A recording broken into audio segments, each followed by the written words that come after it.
ہمارے شہید جن کے خون نے تحریک لبیک پاکستان کو بام عروج دیا ہے، اور ہم سے لوگ یہ کہتے ہیں کہ آپ کسی کے ساتھ مل جائیں، میں نے کہا نہیں،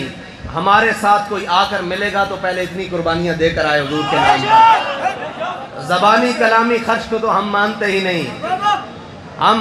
نہیں، اور وہ جو یہ کہتے ہیں کہ ہم ناموس رسالت کے اوپر بات کرنے والے ہیں، میں نے کہا بابا جی فرماندے سن گلا نہ کچھ نہیں ہوندا، اتھے کر کے بکھانا پیندا، اور بڑے بد نصیب جو قرار تک نہ پہنچے، بڑے بد نصیب جو قرار تک نہ پہنچے، در یار تک تو پہنچے دل یار تک نہ پہنچے۔ آج سارے تعلق چھوڑنے پڑے، آج ساری چیزیں چھوڑنی پڑی، آج ہر چیز نے منہ پھیر لیا۔ ہم نے کہا تھا پہلے ہی کہ میرے ہاتھ میں تھا جب تک میرے مصطفیٰ کا دامن، اگر تم نے حضور کی ناموس کے لیے اس وقت قدم اٹھایا ہوتا تو آج یہ دن نہ دیکھنے پڑتے، آج یہ حالات نہ دیکھنے پڑتے، آج یہ نہ کہنا پڑتا کہ خط آیا ہے، اس خط نے میری حکومت گرا دی ہے۔ میں نے کہا کبھی خط بھی حکومتیں گراتے ہیں؟ حضور کا غلام ہو، لشکر آ جائیں 72 دے کے کربلا میں حق کا علم نہیں گرنے دیتا، خط سے حکومتیں کیسے گرتی ہیں؟ اور بھائی ہم بدر میں 313 ہوں، 8 تلواریں ہوں، 2 گھوڑے ہوں، ہم حق کا علم نہیں نیچے آنے دیتے، تمہاری حکومت گر گئی ہے۔ ہماری تو تاریخ یہ ہے کہ جب ہمیں خط آئے یا ہم نے خط لکھے، ہمارے خطوں سے تو نیل چل پڑتا ہے،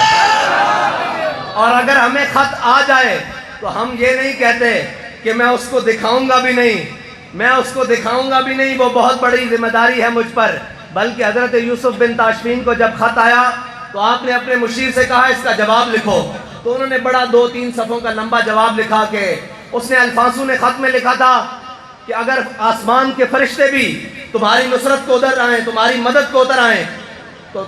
میں تمہیں شکست دے دوں گا، تمہاری بچت نہیں ہوگی، تمہارا میں قیمہ کر کے رکھ دوں گا، تمہیں میں 2 پہاڑوں کے پارٹ میں پیس کر رکھ دوں گا۔ تو حضرت یوسف بن تاشفین نے اپنے مشیر سے کہا کہ ان فضول باتوں کا جواب تم دے دو، لیکن بات یہ ہے کہ جب تک قائد خود اتر کر اس مسئلے کی حساسیت کو نہیں سمجھتا، قوم کو سمجھ نہیں آتی۔ حضرت یوسف بن تاشفین نے جب دیکھا کہ انہوں نے 2-3 صفحوں کا جواب لکھ دیا تو آپ نے ایسے مسکرا کر کہا کہ دشمن کو لمبے چوڑے جواب نہیں دیے جاتے، بلکہ دشمن اگر کوئی بات کرے تو بابا جی کا ایک جملہ کہ بچیوں پتر لگ دے ہو،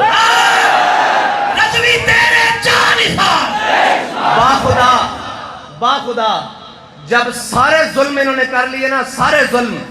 اور جب بتایا گیا کہ ہمارے درجنوں شہید ہو چکے ہیں، اور جناب جو ان کا بس چلتا تھا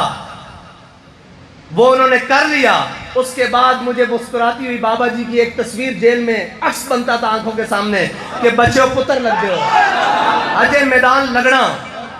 اور یقین جانے اس جملے نے جتنی تسلی دی شاید کسی بات نے تسلی نہیں دی، کہ تسی جو مرضی کر لو، جو چاہو ستم کر لو، اور بھی کھل کھیلو،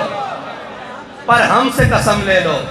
کی ہو جو شکایت بھی۔ اس کی ایک وجہ ہے، شکایت ہوئی کیوں نہیں؟ باں کر اٹھ دن 10 دن بعد، 8 دن بعد، 6 دن بعد، مہینہ اے آخری دن ہوندن۔ ایک اور بھی مجاہد ناموس رسالت بن کے اندر آیا سی، 10 گھنٹے نہیں کٹے،